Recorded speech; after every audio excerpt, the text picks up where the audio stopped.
काल माननीय राजसाहेबांच्या धाराशिव दौऱ्यावेळी मराठा आंदोलक त्यांना भेटायला गेले. खूप चांगली चर्चा झाली. अत्यंत वादग्रस्त वातावरणामध्ये माननीय राजसाहेबांनी ज्या पद्धतीने ह्या आंदोलकांना हाताळलं, खरं तर महाराष्ट्रातल्या इतर राजकारण्यांनी ही गोष्ट शिकण्यासारखी आहे.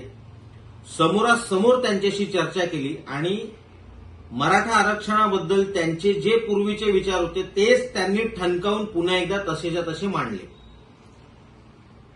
आता हे जे आंदोलक म्हणून आले होते यांच्यामध्ये एक प्रतिनिधी हा उद्धव ठाकरे गटाचा होता, तर दुसरा प्रतिनिधी हा शरद पवार गटाचा होता.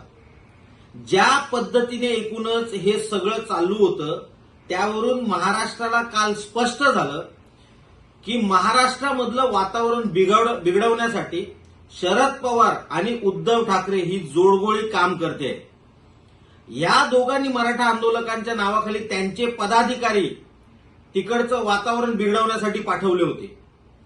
ज्या पद्धतीने काल ती चर्चा होण्याआधीचं वातावरण होतं ते वातावरण स्पष्ट सांगत होतं की उद्धव ठाकरे आणि शरद पवार यांच्या माणसांना महाराष्ट्रामध्ये दंगल घडवायची आहे. ही माणसं मराठा आंदोलन बदनाम करणार आहेत. मराठा आंदोलनाच्या नावाखाली महाराष्ट्रामध्ये हे दंगल घडवणार आहेत. काल माननीय राजसाहेब होते म्हणून ते प्रकरण त्यांनी अत्यंत शांतपणे हाताळलं. परंतु एकूणच जे सुरू होतं त्यावरून हे स्पष्ट होतं की महाराष्ट्रामध्ये शरद पवार आणि उद्धव ठाकरे या दोघांनाही दंगल घडवायची आहे. कारण जे आले होते हे त्यांचे पदाधिकारी होते. आणि माझं मराठा आंदोलकांना, मराठा तरुणांना आमचा एक प्रश्न आहे.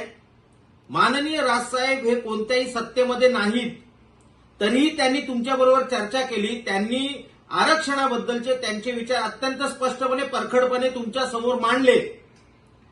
गेली 30 ते 35 वर्ष महाराष्ट्राच्या सत्तेमध्ये शरद पवार आहेत. 4 वेळा महाराष्ट्राचे मुख्यमंत्री राहिले आहेत. स्वतः मराठा आहेत. 2.5 वर्ष उद्धव ठाकरे महाराष्ट्राचे मुख्यमंत्री होते. 10 वर्ष उद्धव ठाकरे महाराष्ट्राच्या सत्तेमध्ये होते. त्यांनी मराठा आरक्षणासाठी एकही पाऊल पुढे उचललं नाही.